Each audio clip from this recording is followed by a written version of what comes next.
El ser humano a lo largo de su historia ha tratado de explicar lo que sucede a su alrededor, pero sobre todo lo que pasa en sí mismo. Y el aprendizaje no podía quedar fuera de su estudio y análisis. Desde la época de los antiguos griegos y hasta hoy se han desarrollado distintas definiciones. Sin embargo, no se ha concretado en una explicación que totalice el aprendizaje debido a que incluye innumerables procesos. El presente video tiene como objetivo retomar las definiciones más aceptadas en la actualidad y dar un panorama general de las bases biológicas que permiten este. Las personas tienen una enorme capacidad para aprender y el aprendizaje se puede realizar en cualquier lugar y en cualquier momento, pues no está circunscrito a un periodo específico de tiempo. Beltrán define el aprendizaje como un cambio más o menos permanente de la conducta que se produce como resultado de la práctica. Por su parte, Hilgard propone esta otra definición.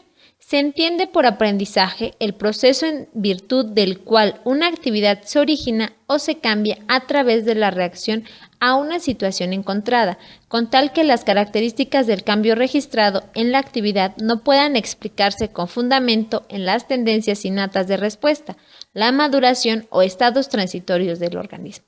Por ejemplo, la fatiga o las drogas. Zabalza realiza una aproximación alterna del aprendizaje, considerando las aportaciones de todas las teorías de aprendizaje que se derivan para el proceso didáctico. 1. El aprendizaje como constructor teórico. 2. El aprendizaje como tarea del alumno. 3. El aprendizaje como tarea del profesor. A partir de los aspectos anteriores, Alonso da una definición ecléctica del aprendizaje, como el proceso de adquisición de una disposición relativamente duradera para cambiar la percepción o la conducta como resultado de una experiencia, es decir, que puede modificarse la conducta o las asociaciones o representaciones mentales del individuo. Por tanto, el aprendizaje se da desde el nacimiento, en cualquier espacio o lugar, y de manera consciente o inconsciente. En la vida diaria, un niño aprende una infinidad de cosas que generan un cambio en él. Por ejemplo, al ver un programa de televisión en el que se mencionan los colores y los identifican, el niño en cuestión repetirá los mismos y de manera inconsciente, al encontrarse con un objeto del color mencionado, podrá reconocerlo. En el contexto escolar, el educando aprende a sumar, por ejemplo, realizando adiciones primero con objetos que tiene a su disposición y posteriormente solo utilizando las representaciones, es decir, los números. En la actualidad, la educación es apoyada enormemente por la tecnología, no solo aquella que ha sido creada exclusivamente con este fin.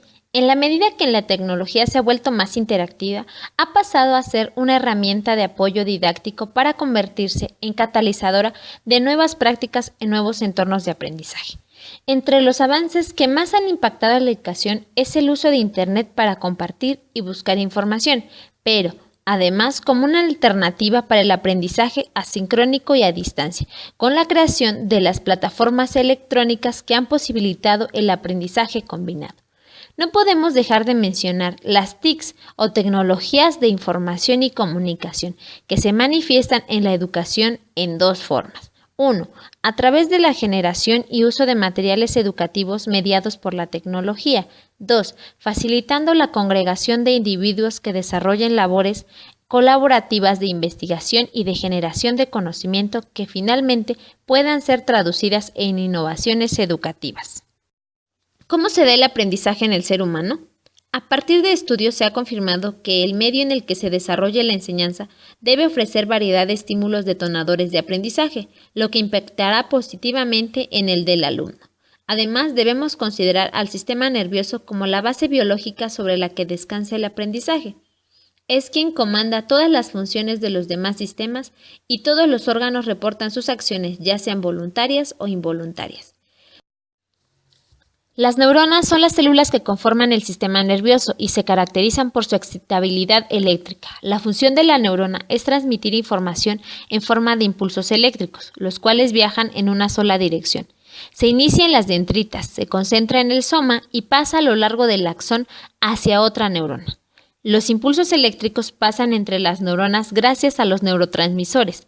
El sistema nervioso central se compone por el cerebro y la médula espinal y es el encargado de coordinar la información recibida a través de los sentidos para dar una respuesta conforme a la demanda. La corteza cerebral está dividida en dos hemisferios. El hemisferio izquierdo, que da control del lado derecho del cuerpo, del lenguaje, la lectura, escritura, memoria verbal, cálculo matemático, lógica, manipulación de detalles. Y el hemisferio derecho, que controla el lado izquierdo del cuerpo, el procesamiento visual y espacial, sentimientos, funciones no verbales y la memoria visual. Debajo de la corteza cerebral se distinguen las siguientes partes: hipotálamo, glándula pituitaria, amígdala e hipocampo. El sistema nervioso periférico es el sistema de mensajería, ya que los nervios se encuentran distribuidos a lo largo de todo el cuerpo para llevar a cabo su función. A su vez, este se divide en somático, formado por nervios craneales y nervios espinales encargados de percibir información de textura, dolor, posición y estado de musculatura.